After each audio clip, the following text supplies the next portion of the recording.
Namaste and welcome to the Essence of Knowledge weekly meeting.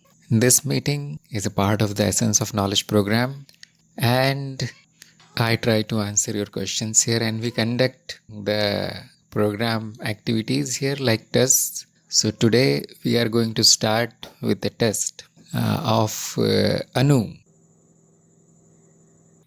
Okay, with pranams to all the sadhaks and to Guru Field, I will start my test.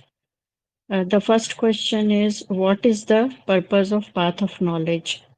So the purpose of path of knowledge is to remove the ignorance, get rid of the ignorance. Uh, that is the main purpose. And once that ignorance is removed, then there are other gains which are uh, uh, mostly about your thinking, your perception changes, but those are secondary. The primary purpose of path of knowledge is removal of ignorance, I'm sorry, and to find out what is your true nature. The second question is, which quality is most important in a seeker? So, the most important quality is the curiosity to know who I am and the uh, uh, uh, desire for liberation, desire for knowing why are you here, what is the true purpose of life. So, curiosity basically and uh, desire for liberation is the most important quality in a seeker. Rest of the other qualities can be acquired or developed. Uh, but without these two qualities, it is first of all, the person will not come on the path of knowledge if these two qualities are not there. The third question is, gurus or authorities decide the best means of knowledge, true or false? So this is false because on path of knowledge, as we have seen, the only and best true means of knowledge are direct experience and logic, sound logic, and logic should be based on direct on experience. So this sentence is false because why it is false is because gurus and authorities they might decide something based on their own experiences, uh, and sometimes it is possible that what authorities are saying or that may not be the truth. It might be indoctrination. So this sentence is false. Fourth question is, truth cannot change, but why? So truth cannot change, but why? So based on the definition of the truth, uh, or essence of something or nature of something, it is that which does not change. That's the uh, basic definition of truth. So that's why, I mean, by definition, it cannot change. Although for living or survival purposes, truth is sometimes based um, on necessity, or it may not be absolute truth. It might be relative truth, which you use for our daily living and survival purposes. So in that situation, in that particular, in that sense, the truth changes based on based on the person's need and all the other factors. Uh, but so in that sense, the truth might change based on the requirements. But in on path of knowledge, when we are using the truth as to identify our true nature and to remove the ignorance, there we have to use strict criteria of truth, and that's when we say that truth is something which does not change. Uh, Question 5 is, which qualities of existence make it unique? So, which qualities of existence make it unique? So, First of all, existence is experience is existence, and it is devoid of any qualities.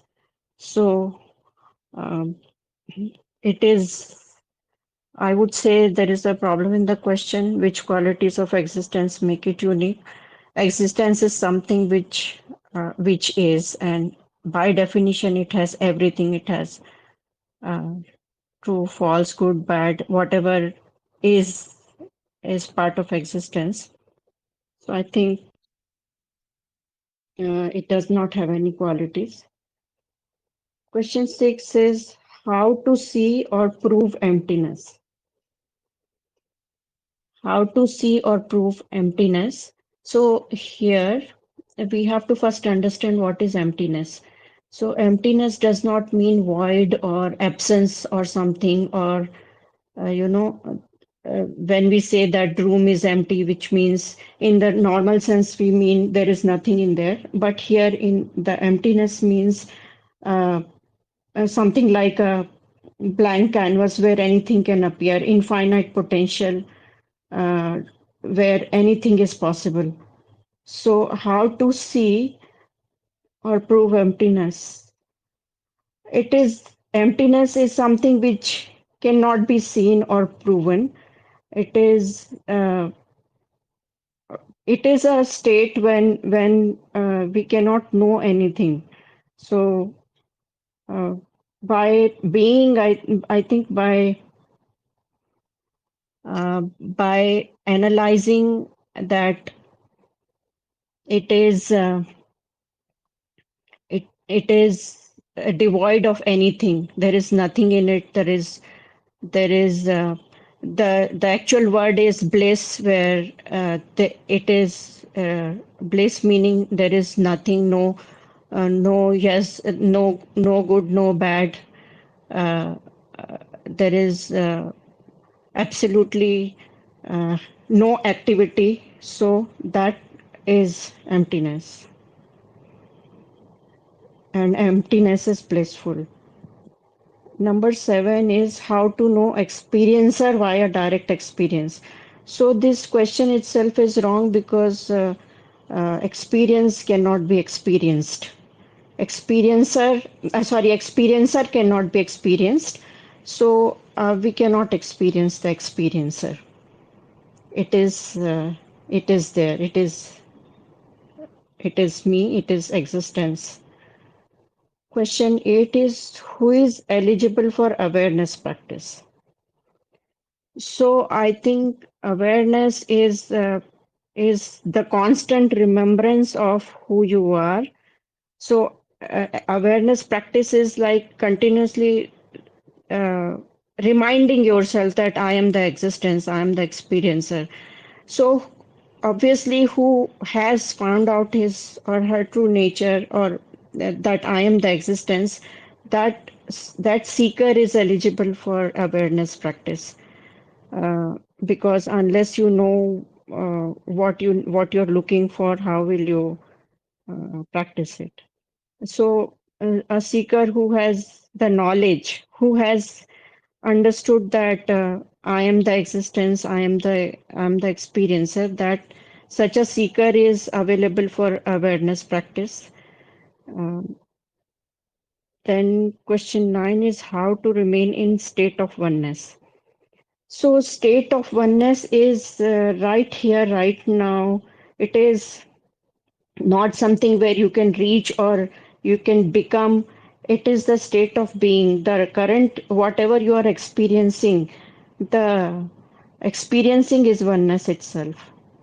So I think only thing is uh, you cannot make any efforts. If you make any efforts, then you cannot be in oneness. When you drop all the ignorance, when you drop all the efforts, that's what is the state of oneness. Number 10 is honest contemplation leads to unknowing, true or false. So I would say uh,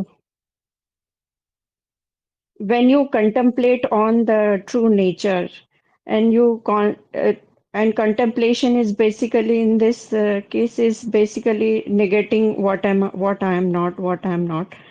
And contemplation using direct experience and logic, it will uh, the seeker will reach a state where all the uh, all the ignorance is dropped and all the knowledge is gained. Whatever can be gained is gained, and mostly it is the knowledge is always about worldly things and worldly experiences. So all that is false. So once you reach a state where there is nothing else to be known, that state is called unknowing. So I think by this logic, honest contemplation will lead to unknowing. So this is true, I think. So this completes my uh, answers. Thank you very much. Very good attempt by Anu. And you get 8 out of 10, which is a very good score. And no answer was wrong. But some answers were little bit incomplete. Some marks were deducted. But congratulations, you are in step number 4 now. Very good. Thank you, Guruji, for the opportunity to be here. You are welcome, and your program is going very well. Continue. So, we will discuss the answers, especially those where the answers were a little bit incomplete. But if anybody has any questions, you can send me here, you can type it here, and I'll take those questions first. So, the first question was, what is the purpose of path of knowledge? Full marks. I need not add anything. The only purpose is removal of ignorance, not to become anything, not to gain anything, not to fix anything, not to progress, not to evolve, no extraordinary experiences. Moreover, nothing will be known. So, the only purpose is to get rid of ignorance. The result is you are established in your true nature. Whatever you are, you come back to that. It is simply remembering who am I. I forgot who am I. I want to remember it. That is the purpose. Nothing is gained because nothing was lost. It was simply forgetting. Number 2, which quality is most important in a seeker? Again, full marks. Her answer was correct. And it will be difficult to pick out just one quality because the question is asking about only one. So there are a number of qualities that are important, but the most important ones are desire for knowledge and desire for liberation. And the liberation is only from liberation from ignorance. The liberation is simply liberation from ignorance. And there are supporting qualities like sharp intelligence, logical abilities, critical thinking, honesty, integrity, so on. You see, there's a long list of qualities. So before going to number 3, I think there is a question by Kulpreet, so we'll take it. In experience, there is no absolute boundary between experiencer and experience. However, from observer, experience emanates. Kindly throw light on this. It is somewhat poetic sentence. It is somewhat metaphorical sentence. Not in experience. We have a name for it in experiencing. In the state of experiencing, which is right now, right here. This is the only state. And there is no boundary between the experiencer and experience. That is why we call it oneness, a state of oneness or non-duality. It will be poetic to say that the experience emanates from the experiencer, not observer, experiencer. The right word is experiencer. Poetically, you can call it observer or witness, same thing. So it will be poetic to say that the experience is emanating from the experiencer. Emanating means, in my understanding, the meaning of this word is to produce, to give rise to, or is born out of it. If you mean something else, let me know. But the word emanates probably means this, according to my vocabulary. So it is just there. It is just there. The experience or the changing part or the illusory part of the existence is just there. It is not coming out of the experiencer. Because as soon as you say that, yes, it is generating, emanating from the experiencer, the question comes how? Why? Can it stop? Can it do something else? Can it emanate something else? And all these questions are basically wrong. So the originating sentence must be wrong. So we say it is just there. It is just there. It appears two, but it is not two. It is an integral part of the whole. So example is again clay pot and clay. Is the clay pot emanating from the clay? Something is wrong. Something is wrong. The clay is not doing anything to make the clay pot appear. It is just there. It has taken the form. Same way, gold and ornament. Is the ornament emanating from the gold? Something is wrong here. It is just the form taken by the gold. And the form can change. So contemplate like this. As soon as you add words in that which is one, that which is oneness, absolute oneness, as soon as we add these words, whether it is originating, emanating, producing, creating, all these verbs or nouns, if you add it, it becomes meaningless. Oneness is the only word. As soon as we add something in it, it is happening, it is creating, then it becomes a problem. It is not true. Poetically, we can say it is the dance of consciousness. It is the dance of Shiva. It is this, it is that. This is poetry, songs. Okay, Kulpreet is saying, is binary change experience to experiencer to experience also only perception, or it is more than just perception?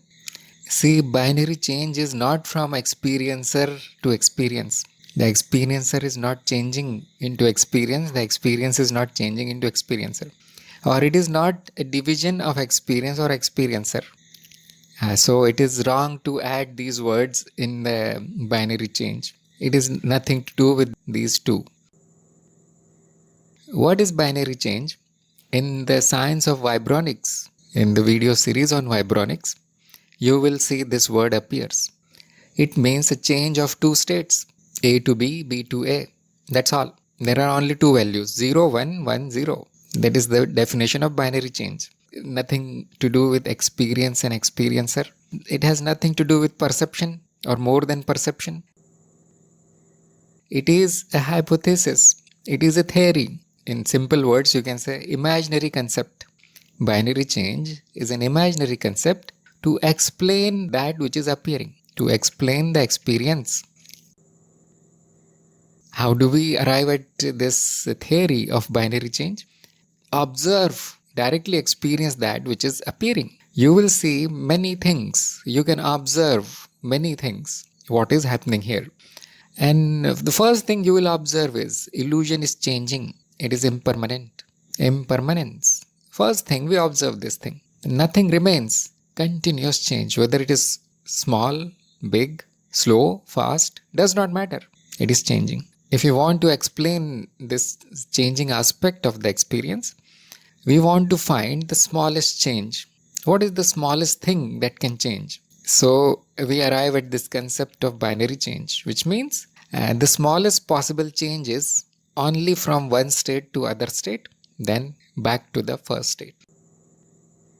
If a change appears, which goes from A, B, C, D, E, F, like this, a series of changes, we can break it down into binary changes, A to B, and then B to C, C to D, like this. And this you can see right now, it is theory. It is very abstract, like mathematics. That is why this comes in the science part. This comes in the explanation of illusion part. And the advantage of reducing whatever is changing into only two states is that everything can be explained. The whole illusion can be explained. Sometimes it is so easy, sometimes it is so beautiful that you can write one simple formula to explain our experience. So can we observe the binary change directly? No, because it is simply a theory. It is made up stuff, imaginary. But the perception supports this idea. It is an idea. Our perception or direct experience supports the idea that yes, it can be explained like this. And is it more than just perception? No, it is imaginary. You can cook up anything you want to explain the experience. There are many kinds of sciences, many fields of sciences which have different theories. So one of the science will say that it is all matter. There are individual particles, and these particles make up the whole experience. And some people are very materialist. They will say even the mental things are arising out of matter only, and the experiencer is byproduct of this process. There is one point of view, isn't it? There are other points of views, like one of the science will say it is all field. Now, field is a concept, an idea. The field is changing, and the field gives rise to all kinds of phenomena. And there are more. So, we also have one more, the concept of binary change. So, hopefully, it is clear. That is why it is necessary to know what is experiencer and experience so that you don't mix it with the science part. Science is completely made up, it is completely hypothetical. Okay, Shaila has a question. Why does change appear orderly and lawful? This was one of the contemplation questions. Yes, very good question. Change appears orderly, change appears lawful, change appears unorderly, and the change appears unlawful. This is our direct experience. There is some kind of change which is very, very lawful, orderly, beautiful, and arranged properly. But there is a lot of change which is completely random, completely unpredictable, unlawful. Let me know if this is your direct observation or not. Now, why is that? Because there is infinite potential. The infinite potential is appearing as all kinds of changing appearances, illusory appearances. So, there is a possibility of orderly and there is a possibility of disorderly change. Everything is there, everything is here. And you can verify it whether it is like this or not. But why do we simply ignore that which is random, which is not orderly? Because our mind has a preference. The human mind, the human machine has a preference for order. Yes, Neelam got the answer correct. You cannot make any sense of disorder. If it is random, nothing is perceived actually. The static noise. When you do not tune your radios to any station, what do you hear? Noise. Totally unorderly, unlawful. Nothing is there. So the mind ignores it. So, and the result is our selective perception, and it shows that everything is neatly arranged, everything obeys laws, everything can be predicted. However, this is true probably for only 1% of what is perceived. The rest we don't know. The rest is not even perceived. This is a question in the field of science now. Why? Why we only perceive a limited narrow band of phenomena, limited sounds, limited light, limited taste? Why? Well, when there is infinite amount to perceive, and the answer is it will become noise. It will be too much to extract any meaning out of it. What happens if the organism cannot find any meaning in whatever is perceived? The organism will die. Where is food, which is not food, which is my house, which is some random place? Well, and the life is not possible if we do not focus on things that change slowly and predictably. That is why life is so limited to only this much. This much part of the illusion is being manifested according to humans. As soon as the creature changes, the senses changes, the spectrum of perception changes. There something else is orderly, something else is lawful. It is amazing.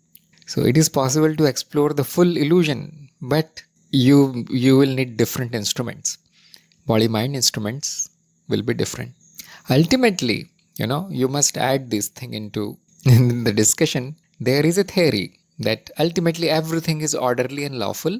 Everything. But some things are so complicated, so complex, some phenomena or some events are so complex that it is beyond human intellect to know their cause, know their effect, know the law behind it. And remember, this is another point of view only. If you can know everything and predict everything, that will become a very strict kind of determinism. That means everything is totally determined already. So this leads to very strict determinism. It is ism. Ism means just another point of view. So what is the view on path of knowledge? Everything is possible. Everything can appear. You can call it determinism. If you can determine the cause and effect accurately, you name it determinism. Nothing wrong in that. So hopefully that is clear. Illusion is so difficult to understand, so complicated that I can write one book only on order and chaos. Probably there are many books already. Order and chaos, you can search in Google. You will get hundreds of books on it. Only on this one topic. And imagine there are so many topics, thousands of topics, millions of books. Still you will not understand whole of the illusion. It is infinitely complicated. However, it is possible to understand the truth. We are fortunate. Next question by Karan. A seeker's qualities allow her to grasp the essential knowledge. Why is it that these qualities are found in very less people? Shouldn't there be a cultural increase in these qualities over generations? So as you know, there are all kinds are possible. So all kinds of creatures are there, and human beings are one of these creatures, numerous kinds of organisms. Humans are one kind, and there is variety in humans also, which is natural because everything should be possible. It will make the existence incomplete if there is only one kind, whether it is only one kind of organism or one kind of person, human being. Because it is whole and complete, the logical necessity is there will be all kinds. So that is the answer to why not everybody is same. No, they cannot be. Even if you start with a population of exactly same qualities, with time they will diverge in some will become more able, some will become less able. As the generations proceed, they will encounter different conditions, living conditions, social conditions, different kinds of environments, different food, different bodies, and some will become more able, some will become less able. So naturally, the illusion diverges into unlimited forms. You can call it a theory, or you can call it a law of mind. There are laws of mind, and one of the laws is balance, that the good is balanced by bad. The less able will be balanced by more able. And sometimes you cannot draw a line. I mean, who will decide who is able? Who has more qualities, who has less qualities? It is all arbitrary. So there are all kinds. This is the bottom line. This is the only thing that can be said. It is not possible to have only one kind, or it is not possible to have these qualities in everybody. The next part of the question talks about generations. What happens as there are more generations? What happens as time progresses and more people are born and the older they die out? And again, same thing happens. There is no rule that says that everybody should become more and more able. No, totally depends on the kind of environment they get. In Sanskrit, we call it sanskars. In English, you can call it impressions. It totally depends on what kind of impressions the newborn child gets.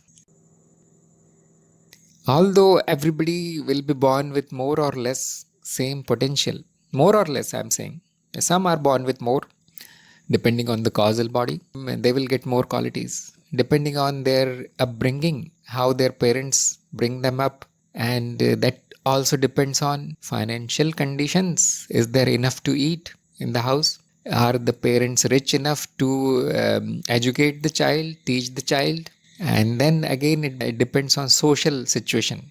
A backward society will produce backward children. It will be very difficult for somebody to have all these qualities in a backward society, culturally backward, poor society.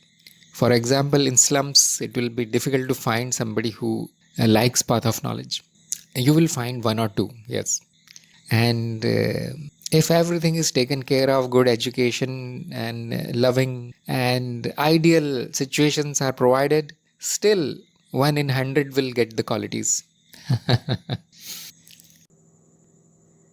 Even though we want everybody to have all the qualities, even though we want that they should go on increasing with time, it is not possible. It will be very ideal condition. Actual conditions are just opposite of what we want. There is another law of mind which is very controversial, and actually I have not included that law of mind in our programs. Probably it is in Tantra Bodhi now. It is not a part of Essence of Knowledge. Tantra Bodhi discusses laws of mind. So it is a controversial law of mind, but it is true. You will see it. It is called the law of 90-10 law. 90-10. What does this law say? 90% of everything is garbage. That sounds very bad, isn't it? That is why it is controversial. Only 10% is of good quality. Many people won't agree. They will say, which tree out of 100 trees are you saying 90 trees are bad? 90 trees are garbage? Only 10 are beautiful? No. That is a wrong interpretation of the law. Actually, I'm going off topic here somewhere, but I'll just say one or two sentences only. It is controversial, depending on how you interpret it. You apply it to a specific domain and you will see it is like this. Not to trees. It is not applicable to that kind of problem, issue. You apply to the society, let us say. It is a statistical law. You apply to the society, you will say 90% are less fortunate, 10% are fortunate. 90% are less intelligent, 10% are intelligent. And there is another law. It is called law of normal distribution. Again, statistical law. 90% is very extreme. 90-10 law is very extreme. And this is moderate. It is called normal distribution. You can Google these words. It is also called a natural distribution or Gaussian distribution. So very technical things, but they are used in psychology, formal psychology. You will find these things in books of psychology. So it says that whenever you try to search for a quality or some metric, some value in a distribution, most of the people will fall in 50% range, around 50%. Then there will be a tail end of the graph where the performance or the qualities are very poor. They are just like animals, or probably less than that, criminals and so on. And there is a head part which is also very narrow, and they are the high quality people, very intelligent, rich, forward. Depends on the metric. Neelam is saying bell curve. Yes, very good. Yes, there are these laws. People have found out. These laws dictate what we observe, not our desires. We do desire that everybody should be equal, everybody should get knowledge. Not possible. Those who are on path of knowledge will fall on the extreme part of the bell curve. 1 in a million will get here. 1 in a million will get this knowledge. It is not even 90-10. It is 99-1. Rest is your homework. Okay, Anu is saying, I think indoctrination is also passed from one generation to another. So ignorance keeps on piling up. Yes. This is called fate. In Sanskrit, bhagya. Why are you born in only this kind of family, this kind of surroundings, this culture, this country? Fate. So that is why once you are born in a lower family, we cannot call it lower family, backward society. You are born among ignorant people. It will become very difficult to come out of ignorance. Because just like Anu said, you will get trapped in that kind of mind field. What is mind field? Some new word here, isn't it? So it is another theory that you become that which you are surrounded with. That is another law, isn't it? It is called law of attraction. It was made very popular, but it has negative side also. You become that in which you are born. Very important to select your surroundings, your environment, and the kind of people you talk to. Very important. It is not a curse. It is just trap of families and difficult to break. Guru can break it, yes. If the person is fortunate to find a guru and gets attracted to the guru, it does not matter what kind of indoctrination was given, the guru can break it. And that is why ignorant people are afraid of gurus, because that means their kind will decrease. Nobody wants their kind to decrease. They want their kind of people to increase. Anyhow, this story is very big, very long, so I'll not talk more about it. Actually, it does not matter if a person is born in a good family or an educated and forward family where knowledge is promoted, where free thinking and critical thinking logic is indoctrinated, and still that person can fall in ignorance. And that can be again explained by the past impressions. However, that is progress. A little bit of progress was made. And so, spiritual progress or spiritual evolution is a matter of many lifetimes. It is not a matter of weeks or years, many lifetimes. The unit of time in spirituality is lifetime, incarnation. How many incarnations? This is how we measure time. So, again, think about how fortunate you are. How many incarnations were spent in darkness. How fortunate you are that you are getting the knowledge. And I count myself in it. It is rare, very rare thing. Shahla is saying, with self-knowledge, everything including ignorance gets accepted. There is no differentiation. Yes, those who have knowledge will see that it is perfectly okay. The bell curve is perfectly okay. This is how everything is. This is how the law of mind is. Everybody is my form, and there will be variety in the forms. Fine. So it can cause arrogance if there is no knowledge and this is told to somebody that, look, you are one in a million. Probably that will cause arrogance, pride. So with knowledge, it is all fine. It is a play, isn't it? Those who are less evolved will become more evolved with time. They will be followed by less evolved. This will continue forever. This is the fact. Kulpreet is asking, please tell me what is that I that is fortunate? There is dependent origination. What is this I? This is the creature, the name and form, whatever you call as person. Why did you write dependent origination here? I don't know, because that is a Buddhist concept. We are simply talking about people. But the concept of dependent origination says that there is no independent truth, there is no substance. This is behind the idea of emptiness. There is no true form, there is no substance. So probably you are mixing many things here. So what is this I? If you look at the clock of I, there is a clock in your program. The needle moves, points to many kinds of things which can be called I. So here the needle is pointing to the person which is born in a family on earth. We are not talking about experiencer or emptiness. Fortunate, unfortunate, these appear in illusion. So hopefully it is clear.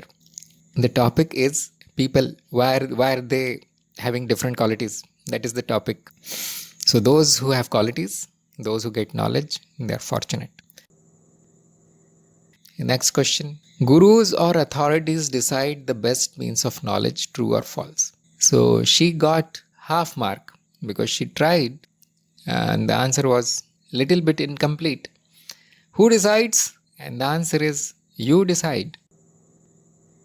The seeker decides the means of knowledge. You are free to decide. There are no authorities on the path of knowledge. Those who claim that I am an authority probably is ignorant. Yes, there are gurus. But what will the guru say? Look, this is traditionally accepted means of knowledge. That is not. Now you choose. Those who are surrendered to the Guru will simply accept, okay, sir, I know that you are always right. So whatever you say is means of knowledge. That is a simple seeker, isn't it? But the seeker is free to decide. The Guru can say, look, this book says truth. It is our means of knowledge. Some seekers will say, yes, why not? You are always right. I am completely surrendered. So it is not that the Guru is saying false. The Guru has his own point of view. He has chosen that means of knowledge. But there can be some person who says, cannot even read that book. I don't understand that language. Please tell me how to get the knowledge. Isn't it? So ultimately, seeker decides. And the seeker is free to decide something which we are calling invalid means of knowledge, like TV or internet. Why not? You are free. However, it is seen that the invalid means of knowledge will lead to ignorance, not to knowledge. It will lead to more questions and confusion. Finally, any intelligent person, free person, will fall back into the valid means of knowledge. Valid means. And out of the valid means, only two are universally accepted by all intelligent people. Those who, seekers of knowledge, they will never say these two are invalid. What are these two? Direct experience and logic. And the other means are helpful means. Guru is one of them, books, videos, yes, internet. Sometimes you find help there. Ultimately, you will need to verify using your own experience, using your own intellect. You cannot depend on other things. You are the only means of knowledge. That is why your program says mind is the only instrument. Your mind, nothing else. And to observe and to interpret, to understand is ability of the mind. Very few people have this ability. So the sentence is false. Number 4, truth cannot change, but why? Again, she got half marks because she said the relative truth can change, but we still say it is true. Yes, in some context, the truth, the changing things will be accepted as true, such as your food, your house, your body. This is in the context of illusion, context of world. It is called relative truth. But it is not the final truth. It is not the ultimate truth. What will happen if the truth changed? It will become false. It is no longer true. That is why it cannot change. The definition itself says that it cannot change. Second answer, truth is the essence. When you remove everything which changes, you should be left with something which is unchanging. Otherwise, the changing will not exist. What is that which is unchanging? That will be called essence. Like various forms of clay, various forms of wood. The wood is the essence, and there. Clay is the essence. So, if it is the essence, it will not change, while the names and forms keep changing. Another name for essence is truth. Point of view of the essence, it cannot change, because if it changed, it will become name and form. So I gave you a common sense answer and I gave you a philosophical answer. In both cases, truth cannot change. If it changed and still called truth, it will be relative. True in some context, limited area, it will be true. So hopefully it is clear. And number 5, which qualities of existence make it unique? And this answer was absolutely right. Full marks. And existence is without qualities. Otherwise, we won't call it emptiness. Another name for existence is emptiness. So it does not have qualities. Nirgun. Why are there qualities then? Why are we seeing all these experiences qualities? They are appearances. So qualities can appear, but inherently existence is not an object with some qualities, including space, time, etc., etc. It is devoid of all these substances or qualities. You need to verify these things. And the other part is funny. The question is asking, will it make it unique? You see, there is only one existence. So there is nothing else for us to compare it with. What are you going to compare it with? To call it unique or common, general? There is only one. So in the root of this question is ignorance that existence is some phenomena, something, some object, some perception, it has some qualities. Now tell me why it is unique among all these other things. So total ignorance of existence is behind this question. Still her answer was correct. Okay, number 6, how to see or prove emptiness. Now this is a difficult question. Still she got half mark here because the answer was there, although it was somewhat incomplete or not clear. It is easy to say, but it is difficult to prove. You will need to understand the meaning of the word emptiness. It means no physical form, no mental form, no physical quality, no mental quality, no quality at all, no substance at all. How will you prove it? And whenever this question comes, how to prove something, always invoke, always say means of knowledge, the means of knowledge that you have decided. Let us say you have decided direct experience and logic. So how to prove emptiness? Use direct experience and logic. See, simple. Now the difficult part. What is our direct experience? We will not see something called emptiness. All we see is changing phenomena, changing objects, whether mental or physical. They are all objects. Now try to find the essence of it. Try to find a substance, physical, material, or mental, which is behind these changing forms. That will be your direct experience. And the answer is negative. You see, on the path of knowledge, always answer comes out to be negative. No, there is nothing like this, you will say. There is only change. I see, I perceive, I experience. Only change. Nothing comes out to be a substance of that which is changing, because when the change happens, nothing is left behind. That which changed does not leave behind the original thing which changed. Same about mental things. When the thoughts come and go, there is no substance which is seen, which is left behind. They do not have inherent quality. It is not true. That's why we say it is not true. The essence comes out to be nothing. But nothing is not a good word. Nothing means then the changing form also will not be there. But it is not our direct experience. So the correct word is empty. The essence comes out to be empty. And the things that change will not exist on their own. That is probably behind the concept of dependent origination. There is always something before it, and there is always something after it. So there is only changing perception, changing experience. That is our direct experience. So the mind will call it nothing, but nothing is not logical. So there is something. It is emptiness.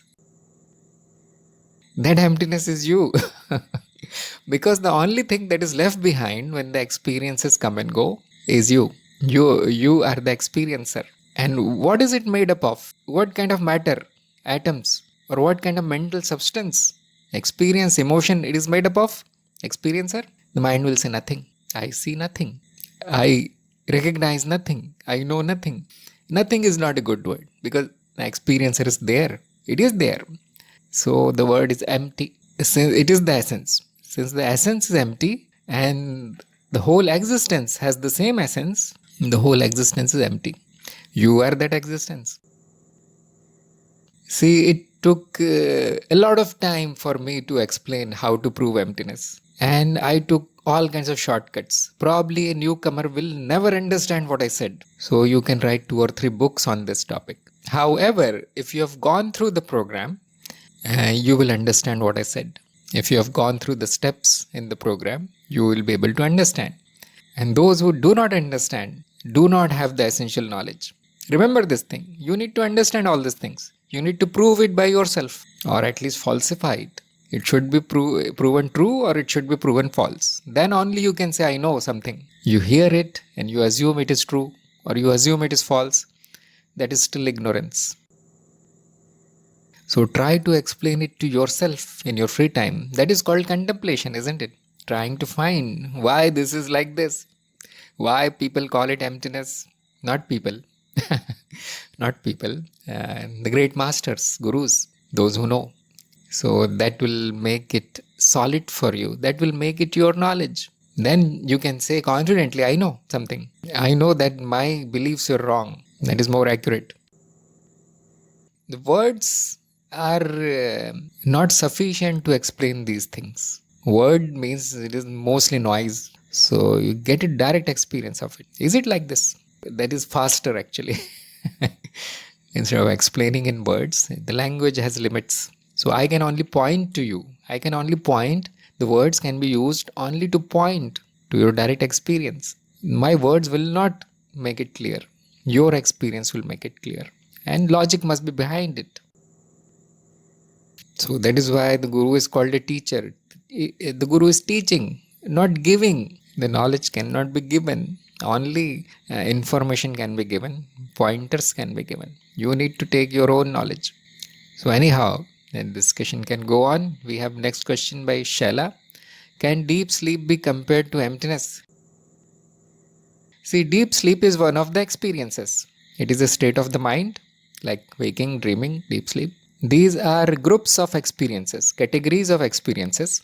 So, when the experiences of the worldly things, objects, people, bodies, thoughts, we call it the waking state. When the experiences of memory, in night, our memory appears as experiences, human memory, local memory, we call it a dream. That is another category of experience. And in deep sleep, probably most of the things are inactive. It is a repair mode, maintenance mode of the body. That is also not remembered much. So it is another experience, another category of experience. Since all the experiences are empty only, you can surely call the state of deep sleep empty, because it is also not substantial. It is also immaterial. It also comes and goes, changing, impermanent state, impermanent experience. So not only deep sleep, the waking state is also emptiness. You cannot compare it to emptiness. It is emptiness. Your waking state is completely empty. Another way to say that is, it is an illusion. It is not true. So all states are only dreams. It is a continuous dream, changing dream. You are the dreamer. Both are empty. So once you understand the nature of experience, you will not ask these questions. Is this empty? Is that empty? Today I had this experience. Is that empty? Today I went to meet my relatives. Are they empty? See, get the essence. All experiences are same. Deep sleep is not a special thing in existence. In existence, you will find only two kinds of categories: experience and experiencer. There is nothing else. There is no third. So both are empty. The whole existence is empty. Whatever appears here, you can bring any word in the universe. Blindly, you can say empty. So my suggestion to Shala is more contemplation. See how many categories are there in existence. Which of the category is emptiness, which is not? Think about these things. It is important. It is important. So you should understand all these things. If you are confused, that does not look like empty. Or only this state of the mind looks like empty. Then you should ask in the meeting. I can only point. I can only bring you back on the path that no, think like this. Don't think like that. So what has happened here is lack of thought and lack of perception through the senses is understood as emptiness. That is why you are asking this question. Perceptions, objects, they are also emptiness. Currently you are listening to me, it is completely emptiness. Have you realized this thing? If not, don't worry. Don't worry. You can ask me. However, it is difficult. Next question in the test. How to know the experiencer via a direct experience? So her answer was correct actually, that you cannot know it with experience. It is not an experience. It belongs to the other category, isn't it? Experience cannot be experiencer. Experiencer cannot be the experience. So she got half mark, but half mark. Why? What happened to the other half? You can know the experiencer by direct experience. It is possible. By experiencing that which is not experiencer. Not this, not that. This is called progressive elimination, neti neti. You experience that which you can experience and conclude using your intellect whether it is me or not. Then you will be left with the experiencer. That is the only way to know who you are. Why do I need to know who am I? Because probably I thought that I am something else. Probably there is ignorance that I am this body mind or some process, something extraordinary, metaphysical thing, imaginary stuff. If there is this experience, ignorance in me, and I go through this process of observing and eliminating, I will reach my true essence. That which cannot be removed, cannot be eliminated, will not change, and will not be seen also. That is me. I am beyond senses, and I am beyond words also. You can remove the words, you can remove the concepts, then whatever is left is the experiencer. That is you. Or you can drop the me also, I also, because it is also a word. Since the whole existence is the same, experiencer, there is no point in calling it me. You can turn it around, you can reverse it and say, I am the existence. That is valid thing, but some people may not like it. So you are left with no word. What are you left with? Pure silence. So words are silver, but silence is golden. Next question. Who is eligible for awareness practice? Now, full marks. And the answer was correct. Only the person who has knowledge. The rest will not be able to do awareness practice. They will not even know what is awareness practice, and they are not aware. So the person who thinks that I got the self-realization, I know who am I, and that person can do that practice. Nobody else is eligible. And this process in the program, in this test, is simply my attempt to find who is eligible. Although those who have doubts about the self or the nature of the self, the nature of the existence and illusion, they can also do the awareness practice sometimes, but it will be fruitless. That is what I see. That is my direct experience. That is why the whole emphasis of the path of knowledge and our program is on listening and verification. I don't care too much about practice. You must have seen, all of you have seen this thing. I want you to practice, yes, because there needs to be a little bit of advantage for this creature also. It is a practical thing. But the whole emphasis is on knowledge, and that's why there is no practice on path of knowledge. Because those who have knowledge, they don't need to practice, and those who don't have knowledge, no amount of practice will be fruitful. It is black and white. Okay, next question. How to remain in a state of oneness? Full marks. You cannot come out of this state. It is not possible to not remain in oneness. It is always oneness, because it is the state of the existence. And we call it experiencing. It looks like a verb, a common name, but no, it is defined differently in the program. It is simply being what you are. That is experiencing. No two, non-dual state. So it is always there. Yes, we can forget sometimes. We can forget that there is oneness. The division is made for practical purposes. But we forget. That does not mean that it goes away. It is still there. You can remember it again. Next question. Honest contemplation leads to unknowing, true or false. So again, she got full marks, because this statement is true. That if you contemplate honestly, all you will be able to do is drop your ignorance. You will not know anything more. Nothing new will be known. So this is the sign of good contemplation or successful contemplation, that your ignorance is falling off and you are getting established in what you are. If you are knowing 1,000 words, if you have memorized 50 books, and you know who said this thing in the world in what time, and the contemplation failed. And knowing means a state where nothing remains to be known. That does not mean a lot of knowledge or a lot of facts or trivia.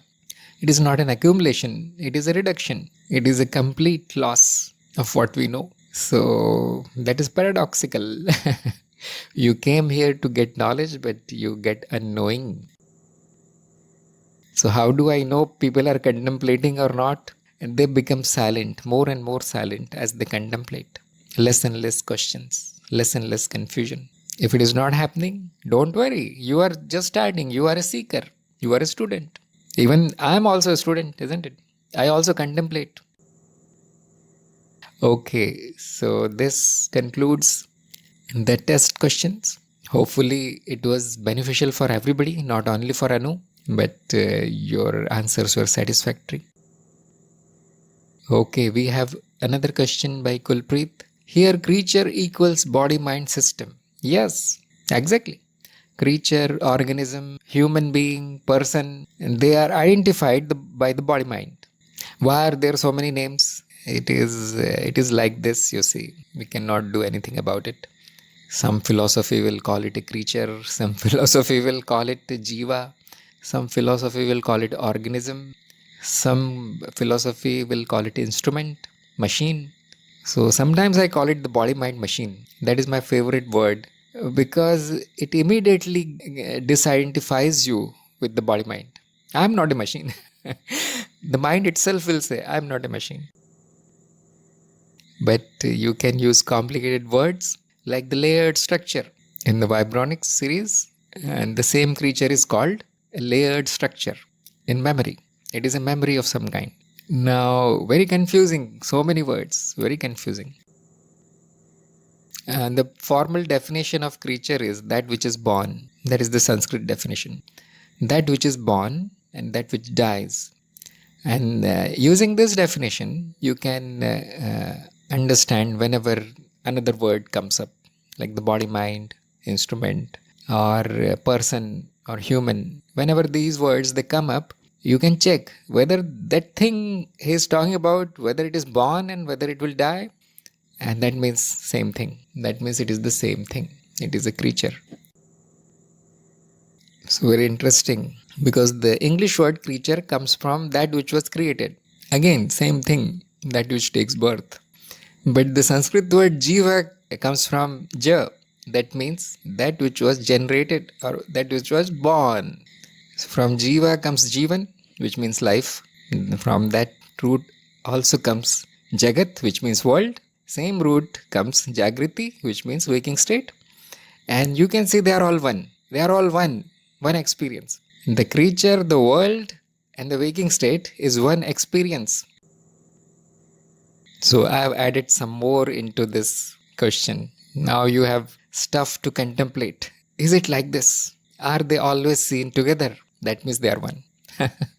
So the whole illusion appears like this instance of illusion.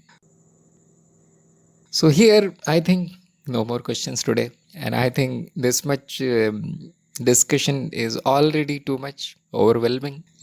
So we'll stop here today. And congratulations to Anu once more.